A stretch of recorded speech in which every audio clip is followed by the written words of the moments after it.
Alright, Reno the Bouncer asked on Twitter if one of these PlayStation IP/games would be revived at the state of play, which one would I choose between Infamous, Heavenly Sword, Resistance, and Siphon Filter? Now, this might be a hot take, but give me Heavenly Sword. And I know some of y'all are probably like, yo, Kami, what are you saying, man? Infamous, Resistance. I'm not sure how many more Siphon Filter fans there are left in this world, but I know there might be that one guy that's going to say Siphon Filter, but hear me out when I say Heavenly Sword. So the reason I'm going with Heavenly Sword is that this is kind of hitting an area that's really not being touched by PlayStation right now. Just regular character action games, more in the vein of the original God of War trilogy. And if you don't remember, Heavenly Sword was a God of War style, like the PS2 God of War style action game where you play this girl with the red hair. And this is a game I played on the PS3 and I really do not remember anymore. I feel like this is a game that really did kind of suffer that kind of day and age where there was less emphasis on story and character telling in a lot of these bigger games. So I definitely feel like if you could reboot this, make people really even care about the main character, more focusing on like the world and her environment, that could really help with this game and try to maybe even make her another pillar PlayStation character.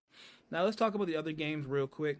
Infamous is a game that I love. I actually got this game, if you're a boomer like me, when the PS3 had their big outage and they gave us a couple of free games. This is one of the free games that I got. I picked Infamous. I still love the original. I still love Second Son.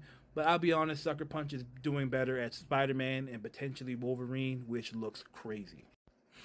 Resistance is just a game I could never really get into. Like, it used to be, especially again back in the PS3 era, everyone was kind of like, this is better than Gears, this is better than Halo. And I was kind of like, was it? I could never really get into it myself, and not in a mean way, because respect to the devs, the people that actually worked for that game.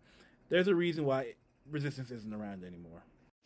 And with Siphon Filter, I'll just be honest, I don't know much about that game. That was before my time. But as much as I do love stealth espionage games, I do feel like the average gamer is not really interested. As much as I love Splinter Cell and I love Metal Gear, I just feel like the average gamer is not really interested in that type of game anymore. I could be proven wrong, and I would love to be proven wrong. But I do feel like that game has just kind of, that style of game at least, has kind of just gone the way of time, which sucks. But overall, I just think Heavenly Sword is my personal pick. I think this could be a really fun game. And again, make it bloody, make it gritty, make it hyper-realistic with these crazy 4K graphics that PlayStation is known about. And then you find a good writer, and you find a good studio, and you make us invested in that character, invested in that world. We could have a lot of fun with that. What are you guys thinking overall? Let me know in the comments below. Just